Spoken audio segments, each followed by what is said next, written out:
என் செல்லக் குழந்தையே, உன் தாயானவள் இந்த வராகி இன்று மிகப்பெரிய அதிர்ஷ்டத்தை கொண்டு வந்து உன் வாசலில் நிற்கிறேன். என் குழந்தைக்கு நான் 10 நிமிடம் மட்டும்தான் இன்று கொடுக்க வேண்டிய கட்டாயம் வந்துவிட்டது.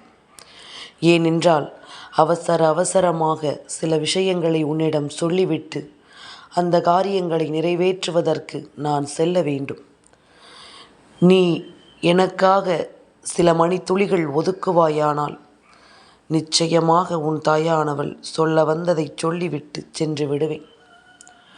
என் குழந்தையே, எதுவானாலும் சரி, நாம் நினைக்கின்ற விஷயங்கள் இந்த விடியலில் நடந்துவிட வேண்டும் என்பதுதான் இங்கு ஒவ்வொருவரினுடைய எண்ணமாக இருக்கிறது.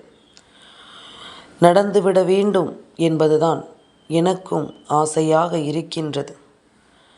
இதையெல்லாமும் தாண்டி உன்னை சுற்றி நடக்கும் சில விஷயங்களை நீ கொஞ்சம் கொஞ்சமாக தெரிந்து கொள்ள வேண்டும். உன்னை சுற்றி நடக்கும் பல உண்மைகளை நீ நிச்சயமாக என்னவென்று உணர்ந்து கொள்ள வேண்டும். உன்னோடு நான் இருக்கின்ற இந்த காலம் மட்டும் இதுவரையிலும் என் பிள்ளைக்குள் ஏற்பட்ட மாற்றங்கள் ஏராளம். எவ்வளவோ என் பிள்ளை தன்னை செதுக்க ஆரம்பித்து விட்டாய். எந்த நிலையிலோ என் பிள்ளையினால் இந்த வாழ்க்கையை நிச்சயமாக காப்பாற்றிவிட முடியும் என்ற ஒரு மனநிலைக்கு நீ வந்து விட்டாய். எதற்கெடுத்தாலும் கலங்கிய கண்கள் இப்பொழுது எல்லா விஷயங்களையும் வெறித்து பார்க்க தொடங்கி இருக்கிறது. நம்மை சுற்றி என்ன நடக்கும் என்பதனை எல்லாமும் சரியாக பார்த்துவிட தொடங்கி இருக்கிறது. இப்படியாக ஒவ்வொரு விஷயங்களையும் என்னவென்றும் ஏதுவென்றும் கணிக்க தொடங்கிவிட்டது என் குழந்தை. எதையுமே என் பிள்ளையினால் சரியாக பார்த்துவிட முடியும் என்ற ஒரு நம்பிக்கையும் எனக்குள்ளும் வந்துவிட்டது. என் குழந்தை, எவ்வளவு தானங்கள் இருந்தாலும் அந்த தானங்கள் எல்லாமுமே நீ கொடுக்க மற்றவர்களை வாழ வைக்கும். ஆனால் உன்னையும் வாழ வைத்து மற்றவர்களையும் வாழ வைக்கக்கூடிய ஒரு தானம் இருக்கிறது. அது என்ன தானம் தெரியுமா? அதற்கு பெயர்தான் நிதானம். நீ எந்த ஒரு விஷயத்திலும் நிதானமாக இருந்து விட்டாயானால் நிச்சயமாக அது உன்னையும் வாழ வைத்து உன் எதிரில் இருப்பவனையும் நல்லபடியாக வாழ வைத்துவிடும் என்பதனை நீ மறக்காதே. என் குழந்தையே, இன்றைய நாளில் உன்னை சுற்றி நடக்கும் ஒவ்வொரு விஷயங்களையும் கண்டு எதையும் நீ சரியாக புரிந்து கொண்டு நம்பிக்கையோடு வாழ வேண்டும். உன்னை சுற்றி இருக்கின்ற எல்லோரையும் தாண்டி உன் மீது அதிகமான அன்பு செலுத்துகின்ற உன் தெய்வம் நான் இருக்கும் பொழுது இனி வேறு எதையுமே நீ யோசித்து கொண்டிருக்க வேண்டாம். வேறு எந்த ஒரு விஷயத்தையும் பற்றி நீ சிந்தித்து கொண்டிருக்க வேண்டாம். உன்னோடு நான் இருக்கின்ற இந்த நாளில் உனக்கான தேவைகளையும் உண்மைகளையும் நான் என்னவென்று சொல்லிவிடுகின்ற இந்த நேரம் இனி எதை பற்றியும் என் பிள்ளை யோசித்து நீ கலங்கிவிட வேண்டாம் என்பதனை முதலில் புரிந்து கொள். உன்னை சுற்றி நடக்கும் ஒவ்வொரு விஷயங்களையும் நீ சரியாக முதலில் கணித்து விடு. என் பிள்ளைக்கென எதையுமே இனி நினைத்து நீ கலங்க வேண்டாம். என் குழந்தையே, நாம் எப்பொழுதுமே நம் எதிரியை பேசவிட்டு அவர்கள் என்ன சொல்ல வருகிறார்கள், நம்மிடம் என்ன குற்றம் குறை இருக்கிறது என்பதனை எல்லாமும் அவர்களை பேசவிட்டு நீ கவனிக்க வேண்டும். அதே நேரம் ஒரு துரோகி உன் முன்னால் இருக்கிறான் என்றால் அவனை நீ பேச விடாமல் கவனிக்க வேண்டும். ஏன் தெரியுமா? துரோகம் எப்பொழுதுமே பொய்யை மட்டுமே முன்னால் நிறுத்தும். அதே நேரம் எதிரி கோபத்தோடு எல்லா விஷயங்களையும் வெளிப்படையாகவே சொல்லிவிடுவான். இதையெல்லாமும் நீ சரியாக புரிந்து கொள்ள வேண்டும். என் குழந்தையே, இளமையும் காலமும் இருக்கும் வரை இந்த வாழ்க்கை நிச்சயமாக இங்கு யாருக்கும் புரிந்து விடாது. ஆனால் அதே நேரம் நிச்சயமாக வாழ்க்கை புரியும் பொழுது உதவி செய்ய இந்த இளமையும் காலமும் நிச்சயமாக இருக்காது. வாழ்க்கை புரியும் நேரம் இது இல்லை என்றால் நாம் வாழ்ந்தும் பலனில்லை அல்லவா? முன்பு வேண்டுமானால் இப்படி இருந்திருக்கலாம். ஆனால் இன்றிருக்கின்ற சூழ்நிலைகளை உணர்ந்து நாமும் வாழத்தான் வேண்டும் என்ற ஒரு பக்குவம் எல்லா பிள்ளைகளுக்கும் வந்து விட்டாலே அது போதும். என் குழந்தையே, பலருக்கு நண்பனாக நீ இருந்திருக்கிறாய், நல்ல நட்பாக நீ இருந்திருக்கிறாய், சிலருக்கு எதிரியாகவும் நீ இருந்திருக்கிறாய். ஆனால் யாருக்குமே துரோகியாக என் பிள்ளை இருந்ததும் கிடையாது, இருக்கப் போவதும் கிடையாது. உனக்கு எப்பொழுதும் அம்மா சில விஷயங்களை சொல்லிக் கொண்டிருக்கிறேன். நடிக்க தெரிந்து எவன் வாழ்ந்து கொண்டிருக்கிறானோ அவன்தான் மற்றவர்களுக்கு நல்லவனாகிறான். வெளிப்படையாக உண்மையை பேசி மனதில் பட்டதை பேசுபவன், மனதில் பட்டதை என்னவென்று கேட்பவன் இங்கு கெட்டவனாக தெரிகிறான். இதுதான் உண்மை. எல்லாமுமாக நான் உன்னோடு இருக்கும் இந்த நேரம் நான் உனக்கு சொல்வது எல்லாமும் ஒன்றுதான். நிரந்தரமே இல்லாத இந்த வாழ்க்கையில் இன்னும் எத்தனை நாட்கள் நிம்மதி இல்லாமல் வாழப்போகிறாய்? இது நிரந்தரம் இல்லை என்று தெரிந்த பிறகும் இருக்கின்ற நாளில் நாம் சந்தோஷமாகவும் நல்ல மனநிலையோடும் இருக்க வேண்டும் என்பதனை முதலில் நீ புரிந்து கொள்ள வேண்டும் அல்லவா? உன்னோடு எப்பொழுதும் உனக்கு துணையாக வருகின்றவர்களை கை கொண்டு அதன் அடிப்படையில் உன் வாழ்க்கையை நீ முன்னெடுத்துச் செல்ல வேண்டும். என் குழந்தையே, பொதுவாக ஆண் பிள்ளைகளுக்கு ஒரு விஷயத்தை நான் சொல்ல வேண்டும். அதற்காக நான் பெண் பிள்ளைகளை தலையில் தூக்கி வைக்கிறேன் என்பது அர்த்தம் கிடையாது. வாழ்க்கையில் சில விஷயங்கள் யதார்த்தமான உண்மை. நான் சொன்ன பிறகு நிச்சயமாக நீ ஒத்துக்கொள்வாய். மனைவியினுடைய அருமை மரணத்தில் மட்டுமே தெரிந்து கொள்ள முடியும். எப்படி தெரியுமா? ஆண் மறைந்து ஒரு பெண் இருந்தால் எப்படியும் சமாளித்து விடுவாள். அதுவே ஒரு பெண் மறைந்து அந்த ஆண் அங்கு இருந்தால் வாழ்க்கை நரகமாகிவிடும். தாய் என்பவள் பெற்றவள், தங்கை என்பவள் உடன் பிறந்தவள், மனைவி என்பவள் மட்டும்தான் எங்கேயோ பிறந்து ஊரார் உற்றார் பெற்றவர் எல்லோரையும் பிரிந்து உன்னை நம்பி வந்தவள். இவர்களுக்காக கோவில் கட்டச் சொல்லவில்லை. ஒருபோதும் மற்றவர்களிடம் விட்டு கொடுக்காமல் இருக்க வேண்டும். அதை மட்டும் செய்தாலே போதும். உனக்காக காலம் முழுமைக்கும் எதையும் செய்வதற்கு இவர்கள் தயாராக இருப்பார்கள்.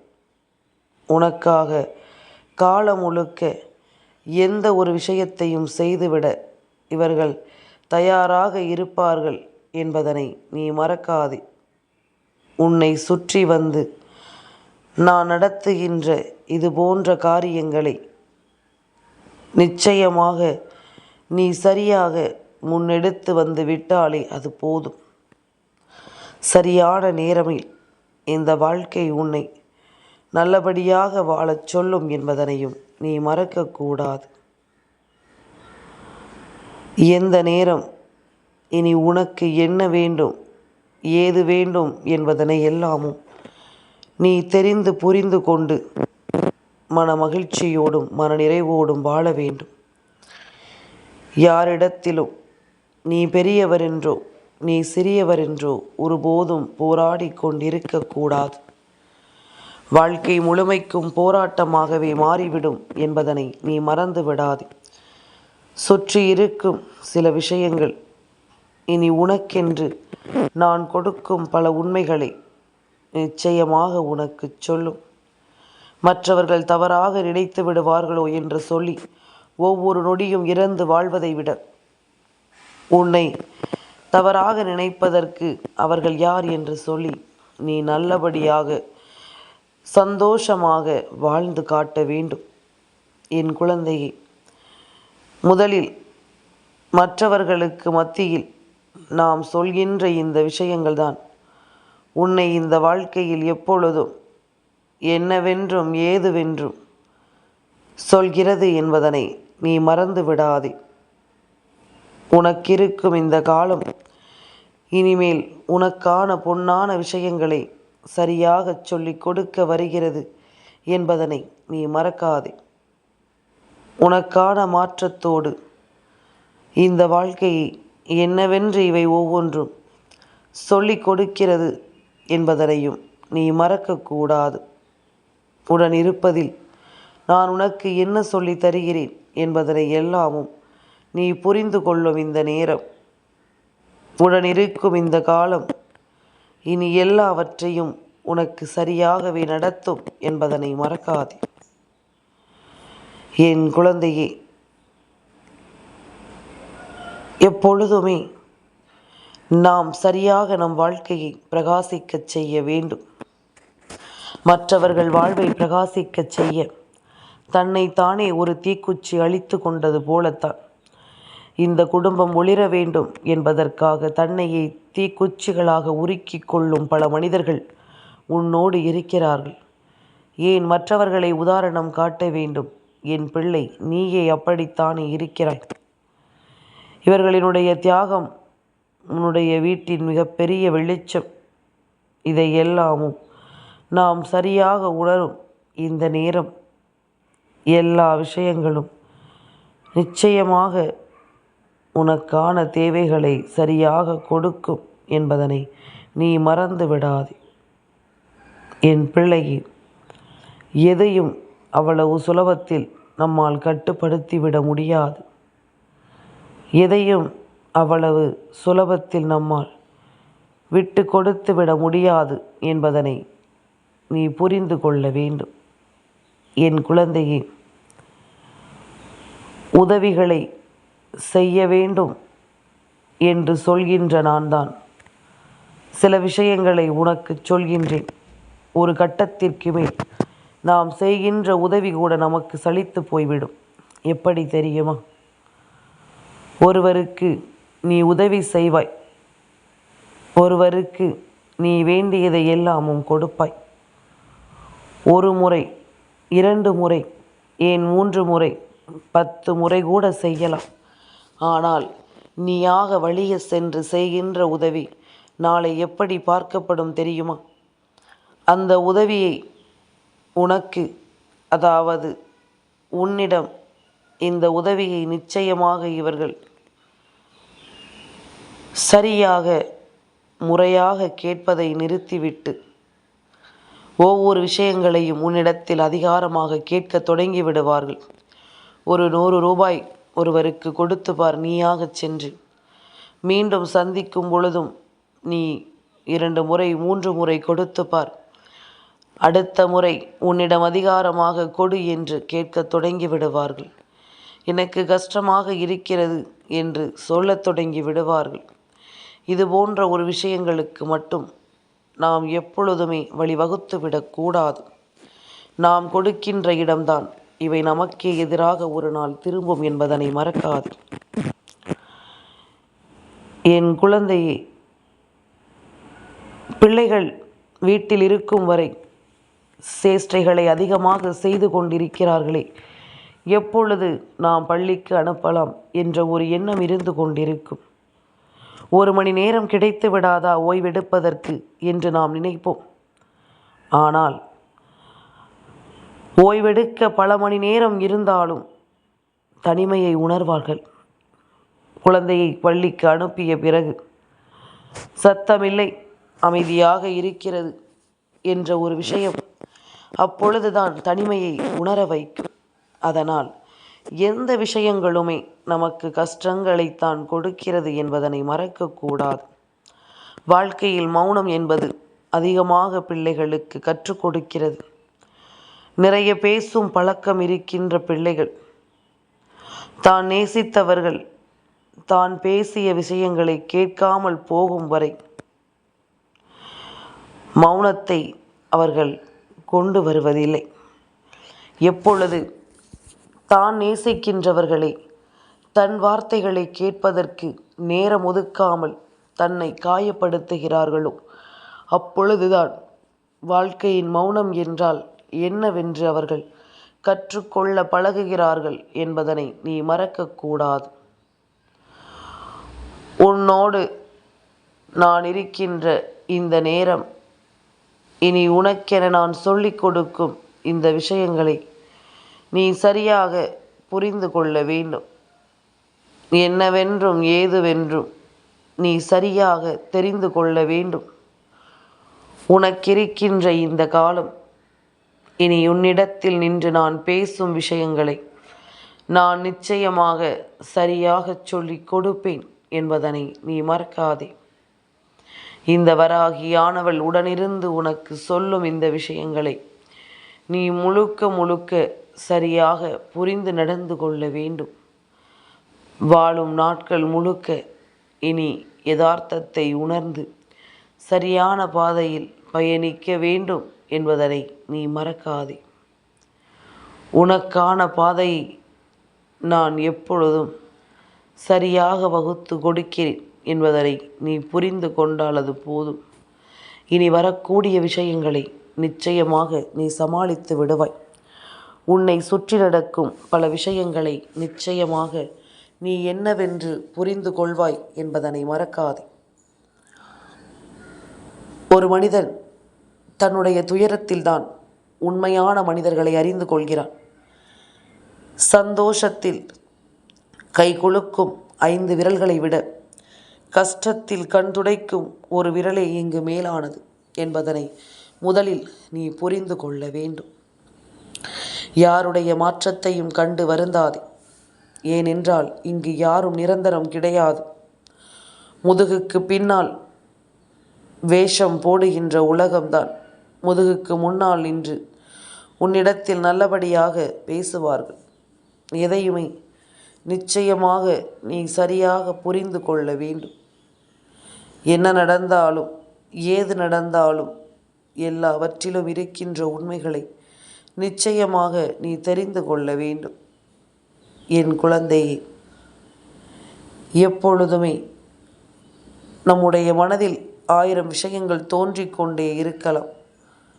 ஆனால் நாம் என்ன செய்கிறோம், ஏது செய்கிறோம் என்பதனை எல்லாமும் நாம் முதலில் சரியாக புரிந்து கொள்ள வேண்டும். நம்முடைய வாழ்க்கை என்ன என்பதனை நாம் நிச்சயமாக சரியாக தெரிந்து கொள்ள வேண்டும். இனி நடக்கும் நன்மைகளை நோக்கி நீ எப்பொழுதும் சரியாக பயணப்பட வேண்டும் என்பதனையும் நீ மறக்காதே. உனக்கு நாம் சொல்லக்கூடிய விஷயங்கள் ஒவ்வொன்றையும் நீ முழுக்க முழுக்க என்னவென்று உணர்ந்து விட்டாலே போதும். உன்னை சுற்றி பல விஷயங்கள் முழுமையாக உனக்கு நடப்பதை நீ எந்த நேரத்திலும் தெளிவாக உணர்ந்து விடுவாய் என்பதனை மறக்காதே. உன்னுடைய தெளிவான எண்ணங்களோடும் தெளிவான சிந்தனைகளோடும் மேலும் மேலும் இந்த வாழ்க்கை உனக்கான விஷயங்களை சரியாக உருவாக்கும் என்பதனை நீ புரிந்து கொண்டாலே அது போதும்.